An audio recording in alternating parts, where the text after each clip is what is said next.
where the administration and police chair joint meeting to take stock of arrangements for the G20 meet.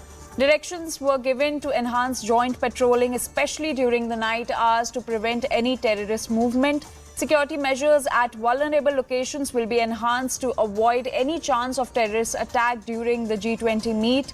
All participating officers were instructed to ensure that there won't any harassment to the general public. CNN News 18's Ishan Wani is joining us. Ishan, can you give us more details about what are the security arrangements that are being made for the upcoming G20 meet? Yeah, good morning, Anjali. There are a couple of important points that this meeting has highlighted, which includes that there is a need for security at vulnerable locations so as to avoid any kind of militant attack during the G20 summit. Because it has already come under threat. There are multiple threats have been issued by militant groups from using different telegram channels. And so that is why the government does not want to leave any chances, and that is why the joint meeting of administration and police was done.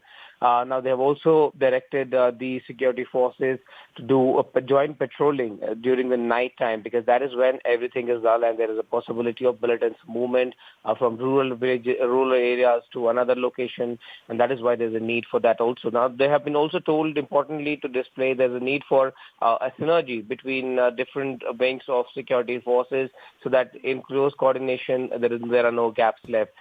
Interestingly, this has been told again and again by the administration that this time around they're trying to ensure that there is no harassment of general public during the movement of G20 delegates or during the security that is being taken care of, because there are nakas, there are also friskings taking place. So yes, directions have been given to ensure that there is no harassment to general public, and behavior of field officers towards general public is courteous.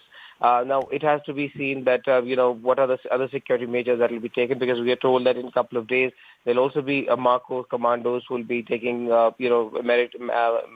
security around the G20 venue, and energy commandos will also do a recce of the entire area. Also, Ishan, despite multiple warnings to change the location of the G20 meet, India stands firm on the decision to hold the G20 meet in Jammu and Kashmir. In fact, Srinagar has got a major makeover ahead of the G20 meeting. So, can this be seen as a signal that Kashmir is now open for all and open for all kinds of business and such meetings?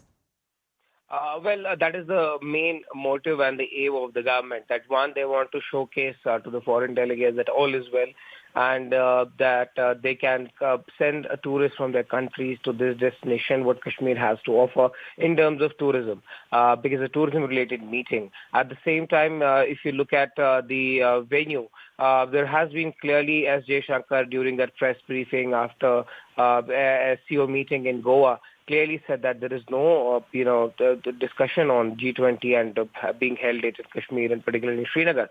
If you remember, there have been continuously, this issue has been raised by Pakistan that G20 cannot be held in Kashmir Valley, but India has always stood firm that this is going to be held in Srinagar, and that is where the venue will be. After that, when you see Rajouri and Punch attacks, there has been a messaging that they will try to carry out such any sensational attack ahead of this meeting, because in the past as well, when there is high-profile delegation or any delegate who's visiting India, there are attempts to make a presence feel in terms of trying to carry out attacks in Kashmir, sensational attacks, so that there is maximum coverage and there is a message sent from Kashmir.